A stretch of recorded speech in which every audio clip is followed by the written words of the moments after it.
Yes, good morning. A very warm welcome into another edition of the Form, where we preview the best races coming up over the weekend with our expert panel. And joining us this week on the Form is Leith Innes, Bevan Sweeney and Brendan Popwell. Good morning, team. And what a week we've got to look forward to this weekend. But firstly, before we do touch on the racing, Leith, of course, Cup Week all wrapped up. It certainly had plenty of drama, including the 1,000 Guineas with Legato. She was brilliant, but drama-filled. Yeah, there was more than drama, Pip.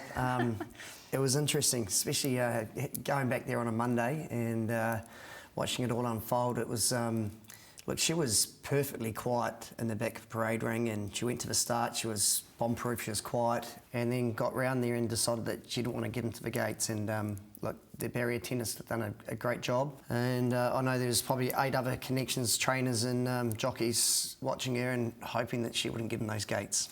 You mentioned the bridle not being what she liked. Obviously, you can see in the running, Leith, to your eye, that she wasn't quite comfortable with it. No, apparently she uses a really soft bridle where it's got an inside sort of plastic bit, and that's a sort of a steel sort of bridle. And you can see it down the home straight. So she was sort of looked like she was laying in a bit and getting on one rein.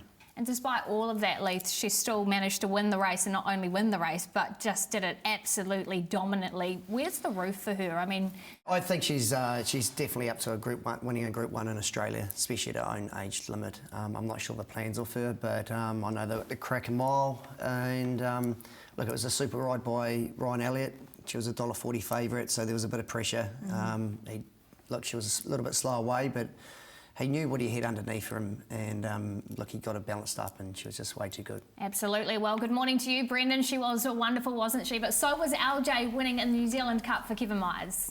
Certainly was, yeah. Very good morning, team. And yeah, disappointing with what happened on Saturday, but boy, we saw some terrific results on Monday, didn't we, with those races at Legato, as you mentioned. And LJ winning the New Zealand Cup, a horse who got back and running, and Tina spoke about that and just was a little bit worried with how the race was panning out for her. But look, he was just the horse you wanted to be on leading up towards the New Zealand Cup. With every race, it seemed to be on target towards this 2-mile feature. And look, Tina got it bang on in the end. Yes, there was some doubts there close, probably in the last, 300-400 metres of the race, but In My Shadow made that run underneath runners, of course, a former Kevin Myers horse, but Kevin Myers, he was able to go back-to-back in the race, winning it last year with Monderani, and now winning it with LJ, who was a really dominant favourite. This was a horse very well back late in the piece to see this horse drop below the $3 quote to around $2.80. So, yeah, all the spoils to the Myers team and Tina Komanyahi with LJ in the Cup. Yeah, absolutely. And let's have a look at welcome and Bevan Sweeney. Bevan, a very good morning to you. You would have been wrapped with LJ picking up New Zealand Cup, and a nice meeting too at Awapuni. Yeah, great to be joining the show, Pip, and wonderful to get a long-range forecast into the New Zealand Cup with LJ home with Kevin Myers, of course, going back-to-back in the Cup, as the team have mentioned. We sprinked it at a pretty big sort of price, and great to see it roll home eventually at around about $4. Great to be joining the show to preview the one feature race. The 3-year-old is the quality, but there's a couple of open handicaps on the program there at Awapuni, but we'll focus in purely on the 3-year-old as far as Awapuni is concerned. Look forward to it, Bevan. Let's have a look what is coming up for you on the show, and we will be starting with our feature preview. Pukekohe Part 1, of course, out of counties. We're having a look at the Auckland Thoroughbred Breeders and the listed 2-year-old Challenge Stakes. Then we'll be heading into the racetrackers, our preview out of Awapuni with that quality 3-year-old race, the feature preview Part 2, that's the Counties Bowl and the Counties Cup, and the best bets to round out the show.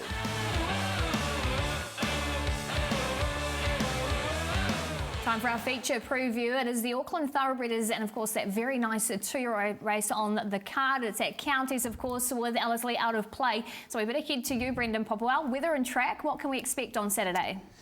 Yeah, look, I guess the weather, first of all, is the little question mark that we have as we record this on Thursday morning. Just the forecast looking towards Friday and Saturday. There is some rain about, so just be cautious about what it's saying in the forecast leading up towards Saturday. So at the moment, track conditions in a good spot. It's a good 4. The running rail is out the 2.5 metres, and they've only sort of had a sprinkler of rain so far. So at this stage, in a good spot for racing on Saturday. But you watch those weather forecasts as we lead up towards Saturday, and obviously our live racing on Saturday morning at South, where both Leith and I will be there. Let's have a look at the market where Darcy La Bella does head the betting, $3.30. Malt Time at 6.5. There's a little bit of speaking around Our Alley Cat too. 9's into 7.50, and the Perfect Pink been scratched out of a couple of races. She's in the field at $7.50. So Leith, let's have a look at the speed map very shortly. Where do you see likes of the favourite and Darcy La Bella sitting in the race? Yeah, I'd see Darcy La Bella getting right back from the gate. There's a little bit of speed, Express Princess, Jodeline Girl, and then you've got a clump of horses that are sort of, they want to be just in behind the speed. So, you know, if someone's trapped 3 and 4 wide, they might push the button and inject more speed into the race. Brendan, any thoughts on that as well? Yeah, look, I thought it was a tricky sort of map. I mean, obviously Our Alley Cat's a horse we have seen push forward in races and is drawn out in an awkward spot in barrier number 11 with a good positive rider and Sam Spratt aboard. But look, overall there is a number of horses here that will be wanting to see the tempo on as well. There are some horses that have got tricky draws that are back markers that want to be running on. Of course, you've got the big lengthy straight of Pukekohe Park. So you just want to see that enough little pressure in the race to be able to give all those horses their opportunity. Well, Darcy La Bella is the favourite. The Taranaki Breeders a winner, BP, and you're going to have a look at her first. Yeah, look, this is a horse who's in grand form, and we've seen her operate on all type of track conditions. So you can have a confident bet on her no matter what the track conditions are. If they're going to be running in the good condition, no problem. If it starts pushing into soft, no issue at all, because we know that she can go in all those type of track conditions. This is her winning the Breeders out of Egmont last time to the races, and she won it oh so easily. And of course, she went into this race with a convincing victory up north as well. So look, all the factors around her look good. She's a horse who's drawn a barrier draw of 8. She'll be just looking, as I said, maybe something similar to what we saw there, but also just that little bit of pressure in the race with where they want to try and find that spot for her. But look, she's in great form at the moment, and I really can see why she is the favourite. Overall, though, I think this is a race where there are so many chances. You can give chances to even a horse that's around that $10, $11, $15 bracket. It's that type of race. It lives up to it each and every year. Malt Time is a horse who's just been one of those runners I thought this season was going to crack a good race, and has already done that last time to the races when coming from back in the field and reining in Tightline. Tightline looked pretty good here, is kicking away on the point of the bend, and we've seen at this venue, leaders at Te Rapa can be very hard to catch, and on this day especially, Malt Time was able to draw the horse in centre part of the track, and now she moves up to a distance of 1,400 metres. She just always looks like that type that can get to a good grade, and here she is now tackling a Group 2 race with a barrier draw. She's not really a type that can use a draw, though. She doesn't have that early acceleration out of the barriers, but she might be able to get that soft run in the transit, though, for her. But that could be the little sticky point with Malt Time. Overall, though, I think she's a horse that's deserved her quote at around $6.50. And the other horse we're going to look at now in terms of horses is Our Alley Cat. Our Alley Cat was coming off speed here last time out, and this is nice to see from her. We've seen her a number of times go to the front and be very hard to peg back. Here we're seeing her come off speed down the middle of the part of the track and really finish off strongly in the race. I thought Dragon Queen was an interesting run in this race too, to see her progression. We saw her winning a Westbury Classic last season, this horse, and she's got a sticky barrier draw for Saturday's race with Cameron Lammis aboard. The Perfect Pink. I really like the Perfect Pink. I think this is a horse that presents nicely for this race. 1,000 Guineas winner from last season. She's a horse that delivered a really good turn of foot off the back of a slowly run race at the 22nd of October here at Waikato, which was won by Dawn Jesse, who's backed it up. The sectionals, this horse and also Self Obsession were able to produce that day in a sprint home up front from back in the field was really good. Just showed that she's on song. Now, the thing with her is that she's going to need the better track conditions to show her absolute best. So let's hope it doesn't become a heavy surface. That's the reason why they scratched last week. But if it's a track condition that's still holding up nicely and they're good and sort of good bracket and early part is soft to that 5 and 6, I'm happy to have something on her at around that $7.50 mark, and especially with Craig Zaki aboard, who picked up Group 2 success last weekend aboard Demonetisation. Leith, there's a number of different angles here to break down, isn't there? It's a super race, a really good betting race, and a heap of form through it.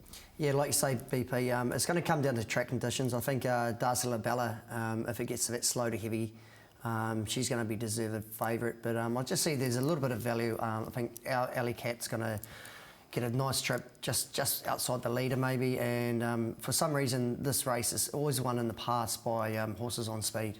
And that race is race number 9 at County, so make sure you tune into that. And of course, the other feature that we want to have a look at, race number 3 on the program. It is the 2-year-old listed race, the Challenge Stakes. And this is the market for you. Luberon at $3 is the favourite. Villa Balmero at $4, second favourite. And Ethereal Star at $5. A couple of these, of course, nominated too for the Karaka Million 2-year-old. So we might want to have a look at those markets before Saturday. And again here, BP, Luberon's the horse we're going to highlight, the favourite. Yes, and I'm keen to get Leith's thoughts too on Luberon, because I know that he was able to identify this horse as a runner to follow. Leith, look, she's a horse who did everything right. She showed early acceleration over a short course of 800 metres, first time of asking. She's got herself a low barrier draw here for Saturday's race. Yeah, Brendan, obviously she's not Karaka Million nominated, so I know Lance Noble and the team, that they're going to have her firing for this race. She goes into it, she had a nice quiet trial against the open horses. She runs second to Let's Speak Lamb, so yeah, from the barrier draw, I think she's the one to beat. Also, I thought there was interest around the Nigel Tiley trained runner, and we'll have a look at that horse now, which is Villa Balmero. Now, this is a runner that's gone to the trials and was victorious here at Leith and won by a really good margin. It's a horse that was eye-catching here on this occasion. Nigel Tiley, I'm sure he's targeted this race as a good starting point for this horse's preparation. Yeah, exactly. Look, Nigel's horse has grown another leg, especially at counties. So he'll have this horse on firing on all cylinders, and you know, he was impressive this day at the trials, and look, by Santos, he's a big, strong horse, and I think, look, if there's going to be one to beat Luberon, it could be him. Yeah, look, I was almost happy to take a risk that he was a bet in the race, Leith, at around that $4. Where do you sort of sit? Are you with the race day experience of a couple of horses, or keen to roll the dice with Nigel's horse? Yeah, it's always easy going for these 2-year-old races with a start on your belt, and Luberon, look, you know, she's going to jump. I'd say she's going to be the natural leader. But yeah, I know Nigel rates this horse. I can remember when I retired, he sent me photos of him and telling me this is the Karaka Millions horse. Don't give up yet. But look, it's going to be interesting. Yeah, it will be. Yeah, I thought Nigel's horse was worth a chance here in Villa Balmero, a horse who sits at around that $4 mark, and of course, the Karaka Million is run at this venue too, so that's another thing to keep in mind. And some horses here are eligible, and if they can gain the victory, they've got themselves a golden ticket straight away into the race. So yeah, it's a good race to take in, and there's a number of different angles. But yeah, I was happy to stick with Nigel's horse here at around that $4 price. And of course, it'll all unfold at 1:05 p.m. Race number 3 on Saturday. Do check out those future markets too. With the Karaka Million, you know you've got that future proof in play if they don't end up going.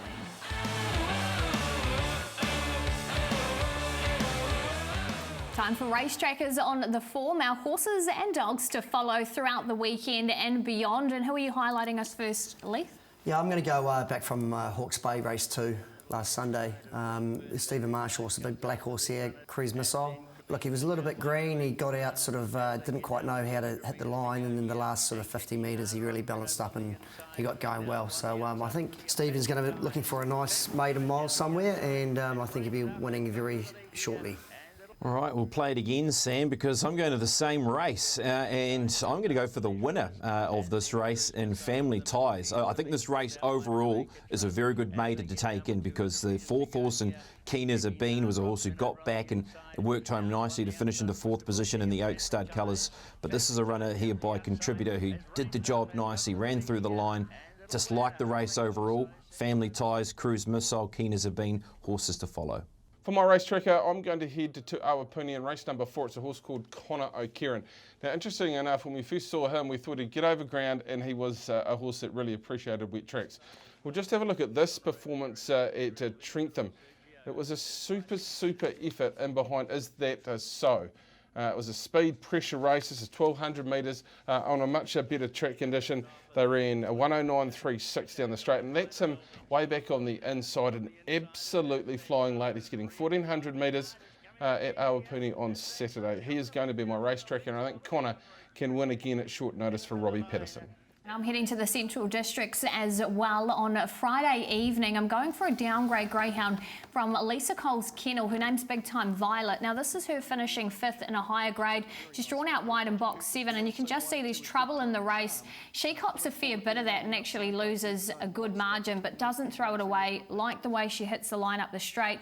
On Friday, she draws box number 1. She downgrades. I think it sets up beautifully for her and you should get a nice price around her too with a couple of other quality greyhounds. But just have a look at how well she's hitting this line in a very, very nice field. So keen on her on Friday. Here's a summary. Bevan Sweeney with Connor O'Kieran for Robbie Patterson. Brendan Popowell with Family Ties for Mark Walker. Letha Innes with Cruise Missile for Stephen Marsh. And I'm with Big Time Violet for Lisa Cole. Note them down and hopefully we've found you a winner or two.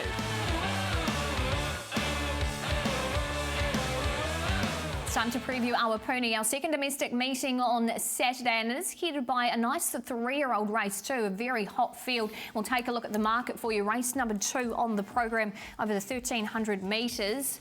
Charmario $4 a favourite with Soph Mays. Then you've got Labrasi at 4.5 and Carvalha at $6.50. So Bevan Sweeney will bring you back in, and this is a quality field on Saturday. As you mentioned, the 3-year-old is the feature on the program out of Awapuni, outside of the 2 open handicaps, of course. I think this is a really progressive race when you look through it. 3 to highlight for you, and I don't think they're the only winning chances in this particular race, Pip. Lord Cosmos is one of those. We're going to take you back here to its performance at Ruakaka. Now this is in behind Lickety Split. It gets back over the 1,200 metres. It comes out into the centre of the track and it closed really strongly late. There was even a bump involved just before the line. And it was only a length off Lickety Split. So I thought that was a super effort for what is to come into the back end of this preparation. Of course, it did run at Hastings behind Dynasic, but you forgive it for the track conditions there. Had a really quiet trial in today, 3 kilos coming off the back down to the 55 kilos. I think that it is certainly a major player in this particular race. Chamario for the James and Wellwood team. Lemmy Douglas picks up the booking here. 3 kilos come off here. We take you back to Rapa, where this horse beat Lord Cosmos. Now it was a fair win as well. Found the leading position, the gelding by Charm Spirit, and when it let go, it bolted in really. It was a winner by about 2.5 lengths on this occasion, ran 1:11 for the day. It had been at Matamata prior to that, and a maiden 2-year-old, and it was strong through the line on that occasion as well. From its gate, it should be in front, and it could be very, very difficult to beat. There's a bit of speed here to have a look at Mario, though, with Makatawa Miss, who's very, very talented as well, going forward from an inside gate. So they should be lead and outside lead, Makatawa Miss and Chamario. One that's really interesting for mine is Tazia for Robbie Patterson, filly by Complacent. Robbie had this one away a little bit, and they produced it to Woodville, and it put him away in a couple of big hops. Not an overly big filly by Complacent. Robbie Patterson, I think, probably has the strongest team around him of anyone in the Central Districts at the present moment. He talks in high sort of praise terms around Tazia, expecting it to run a race. But look, when you've got Soph Mason there, who is a black type winner, we're not convinced about the track conditions as they improve. However, if they get a little bit of rain, I think Soph Mays is in this. Inquisitive for the Ramsey and Ritchie team was very good at its debut. And I've always been a bit of a fan of Makatawa Miss, but this is a massive step up. If I was going to label one, I think that Chamario might just be that one sitting outside the lead here in the 3-year-old feature at Awapuni, expecting a massive effort from the James and Wellwood runner. Pip. Thanks, Swains. Looking forward to that race on Saturday at Awapuni. And while we are talking about the 3-year-olds as well, of course, the Derby, the futures market is out, and our favourite, currently Sharp and Smart at $6, Mr Maestro at $8, and then Desert Lightning on that third line of betting with Legato. Leith, can you see anything you like in the market, and maybe anything that won't be going there? Yeah, it's going to be interesting who's going to run. Sharp and Smart, they might go straight to Sydney. Mr Maestro might be doing the same. You couldn't see Legato going to the Derby distance, and I think Pierre may be going to Sydney as well. Of that lot, I like at overs probably Waitek. I think he's going really well, and even my race tracker, Cruise Missile. And you can check out those futures odds, tab.co.nz. The great race this year at Te Rapa on the first weekend in March.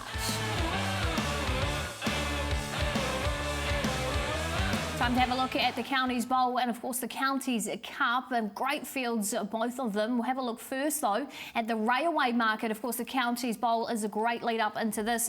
And hitting the betting, well, Levante, if she were to come over, she's at $3.50. Imperatriz at $4. Bonnie Lass, who is in on Saturday at $8 there in the market, as is Babylon Berlin at 10s. You can find this market on tab.co.nz under the feature race tab there on the website if you want to get involved in any of these prices for the railway before Saturday, because whoever wins that may just shorten in this market that we're going to have a look at, which is the Counties Bowl. Bonnie Lass heads it up at $3.30, Babylon Berlin at $3.50, and then Let's Be Glam at 4.8 on that third line of betting. There's been money for Dragon Leap too, $9 into 7.5, and Sassy Merlot now shopping at $8.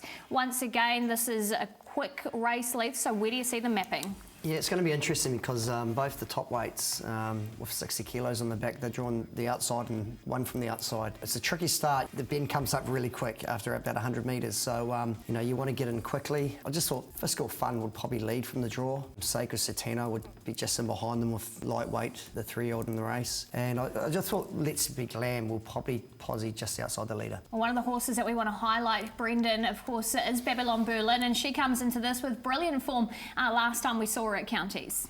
Look, she does, and we know she's a flyer, and she can be very hard to catch. Leith makes a great point, though, with both this horse and Bonnie Lass having the 60 kilograms. That could tell its toll, couldn't it? But we know her class, and she's a horse who comes back off the back of a Queensland preparation. That just didn't work out for her, did it, over the winter period. She's come back, she's had a nice trial. This is her beaten in this race last year. I mean, look how hot this race was 12 months ago. Levante beating Rocking Horse, who then come out and run like they did in the Newmarket, then come out and do what they did on the last day of the Melbourne Cup Week Carnival and the Champions Sprint. It is hot form from last year's Counties Bowl, and if she runs like that, well then for sure she has to be in the race. It's just what happens early, and as Lee said, going into that first bend over 1,100 metres, do they get flushed, do they get caught with that 60 kilograms on their back? That seems to be a real concern, doesn't it, Leith, for both of these horses, despite their true class they do bring into the race, Babylon Berlin and Bonnie Lass. Yeah, exactly, Brendan.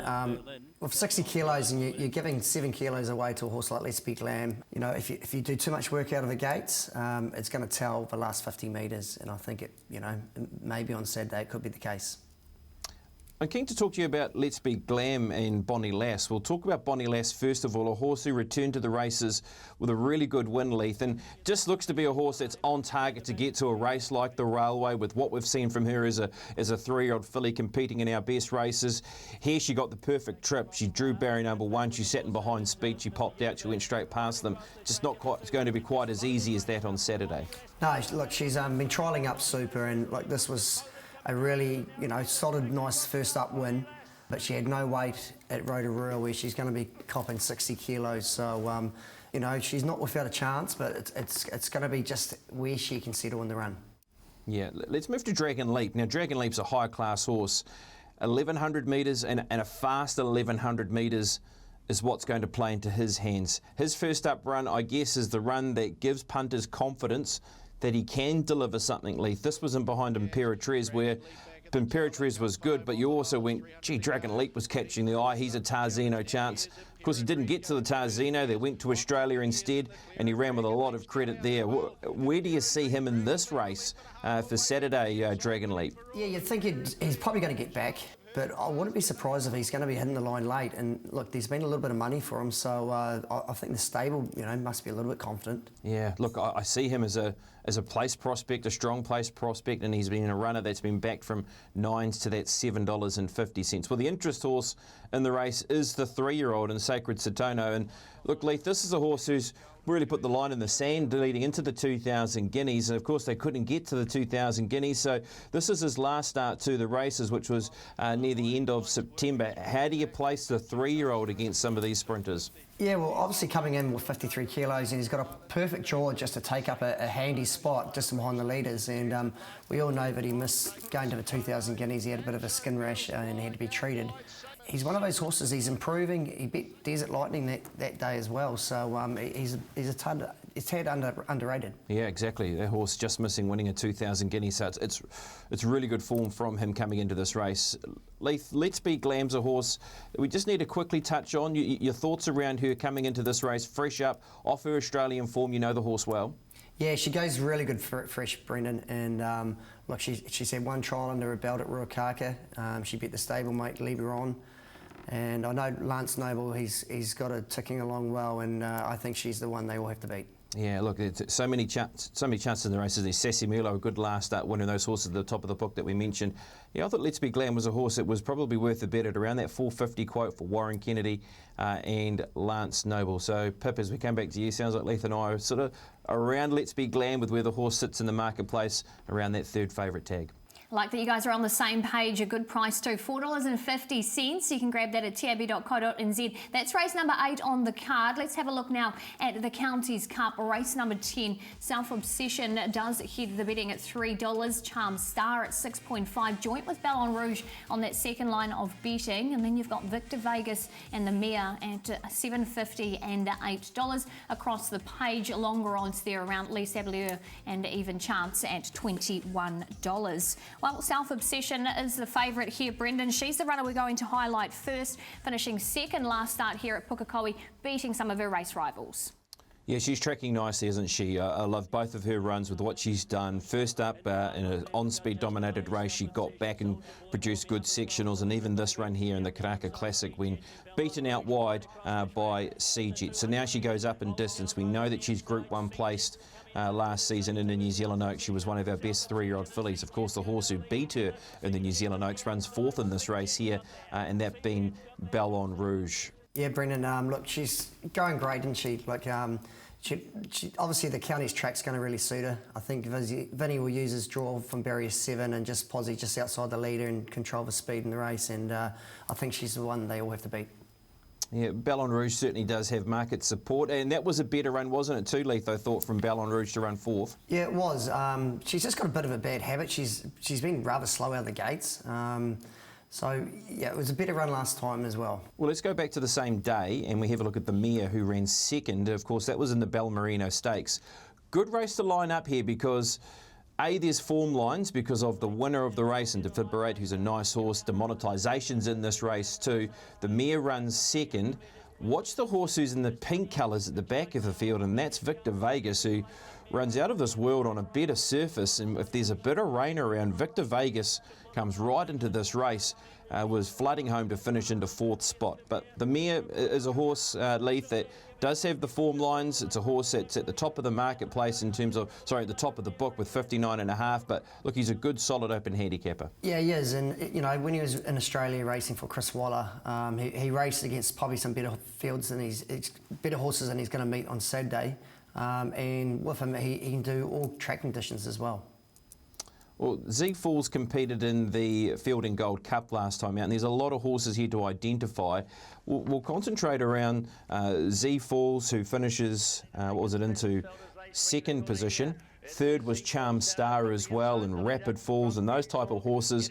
How do we rate the Fielding Gold Cup form here, Leith? Yeah, I think it's pretty good form going into a race like the Counties Cup. I know Rapid Falls, I've won on her before, and she really excels when she gets a really firm to good track. But Charm Star was probably the run of the race, I thought.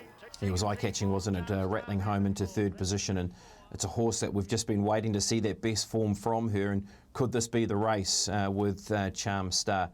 I'm with Self Obsession, Leith. I thought just the way that she's progressed nicely, up in distance, really good high-class 3-year-old filly from last season. I thought $3 was good enough shopping around her in the race. What about for you?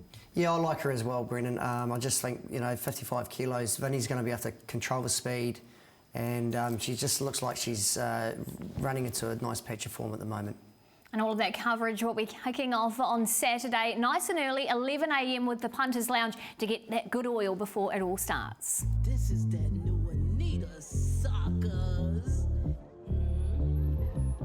It's LJ, In My Shadow goes with him, and then came Starry Beale. LJ a half in front from In My Shadow. Mortimer runs on. LJ, In My Shadow's trying to rally. LJ, In My Shadow, but it's Tina's Cup.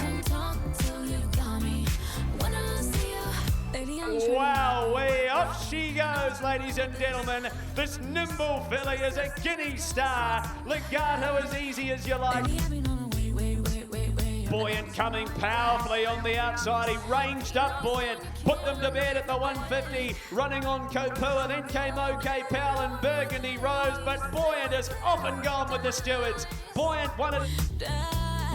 Yes, we had some best bets roll home over Cup Week, including Buoyant, who is nominated for the Railway. If you want to check out his odds, and we'll go for this weekend's best bets. Leith, we'll start with you. Who have you found? Yeah, I'm going to go to race 6 at Pokakoe, Pip. Number 11, Equicade. She was really good at Te Rapa last start, and she gets to a distance that's going to suit her at 2100, and yeah, I think she's a stay off for plenty of upside. All right, Aquacade. Gee, we might need to get on Warren Kennedy for Jockey's Challenge, by the way. That we're tipping him out here in a couple of races here on Saturday. But I'm going to go to the Counties Cup for my best. I really do like Self Obsession. I thought this horse was nicely placed in terms of the weights and how the horse is tracking leading into the race. So Self Obsession for me is my best bet. For my best bet, I'm going to race number 7 at Awapuni and a Northern Rider in Dionysus. For the James and Wellwood team, it's getting 3 kilos off its back. We saw what it did through Christmas of last season. I thought it was somewhere close to its best at the 1600 metres behind Encierro. Last time it was close up behind Sea Jets prior to that. It's up to the 2200 metres this afternoon in the Bulls Cup. I think it is a winning chance, even with the 57 on its back. Dionysus is a quality staying horse who I expect to see around the Cups races further on into the summer. So Dionysus for me, best bet, race 7 and number 1 at Awapuni. And I'm going to stick with my greyhounds and head to Cambridge on Sunday. A dog called Big Time Sonic from Lisa Cole's kennel. Now, he is heading up there having his first look at the track, but this is what he can do. He's a very capable greyhound who's super quick. He can run some time. He's from a very nice litter, and unfortunately for him, just his fresh up run, he struck all sorts of trouble. Just put a line through that. It's a preferential box draw. He's drawn out wide where he likes. He is looking at the track, but I think if he handles it, he should be winning. That's race number 3 on Sunday. And let's have a look at the summary of the best bets for you for the weekend. Brendan's with Self Obsession, Leith with Aquacade, the Whale, he's jumped back in Final Collect and he's on fire at the moment, as is Justin Evans. He's with Final Collect as well, so a double up there. Bevan Sweeney with Dionysus, and I'm with Big Time Sonic. That's all the time we've got for today on The Form. Once again, thanks to Leith, Bevan and Brendan for joining us. Hope you found a winner or two on the punt this weekend.